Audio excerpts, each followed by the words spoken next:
ಚೆನ್ನಾಗಿ ಕೆಲಸ ಮಾಡಿಕೊಡೋದು ನಿನ್ನ ಕೆಲಸ. ಇದಕ್ಕೇನಾದರೂ ತಪ್ಪು ನಡೆದರೆ ನಿನ್ನ ಕಾಕಿ ಮತ್ತೆ ನುಡಿಯಲ್ಲ, ನೀನು ಉಳಿಯೋದಿಲ್ಲ.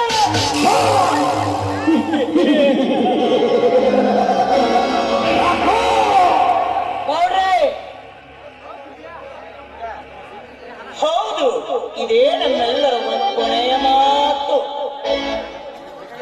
ಬಿತ್ತಿದೆ ಬೀಜ, ಆ ಬೀಜ ಕೊಡುವ ಸಸೇ ಹುಟ್ಟಬೇಕು ಹೊರತು ಬೇರೆ ಗಿಡ ಹುಟ್ಟೋದಿಲ್ಲ ಗೌಡ್ರಿ.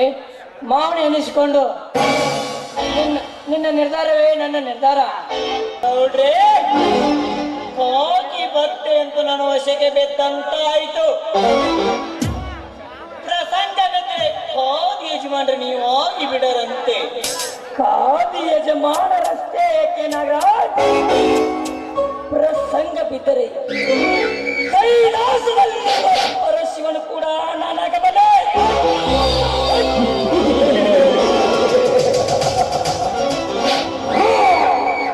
ಆದರೆ ಅದಕ್ಕೆ ನಿನ್ನಂತ ಗೆಳೆಯನ ಸಹಕಾರ ಬೇಕು.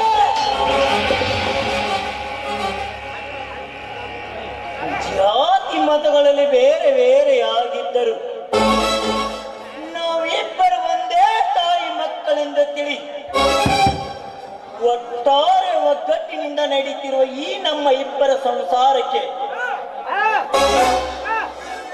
ಯಾರಾದರೂ ಕಣ್ಣು ಹಾಕಿ ಕೊಳ್ಳಿ ಬಿಡೋಣ ಎಂದು ಬಂದರೆ ಅಂದೇ ಅವರನ್ನು ಸತ್ತ ಭಸ್ಮ ಮಾಡಿಬಿಡೋಣ. ನಂಬಿಕೆ ತಾನೇ? ನಂಬಿದೆ ನಾಗರಾಜ್, ಇಂದಿನಿಂದ ನಿನ್ನನ್ನು ಸಂಪೂರ್ಣವಾಗಿ ನಂಬಿದೆ. ನೀನು ನನ್ನ ಮಿಲ್ ಮ್ಯಾನೇಜರ್ ಅಲ್ಲ, ನನ್ನ ಒಡ ಹುಟ್ಟಿದ ಸಹೋದರ.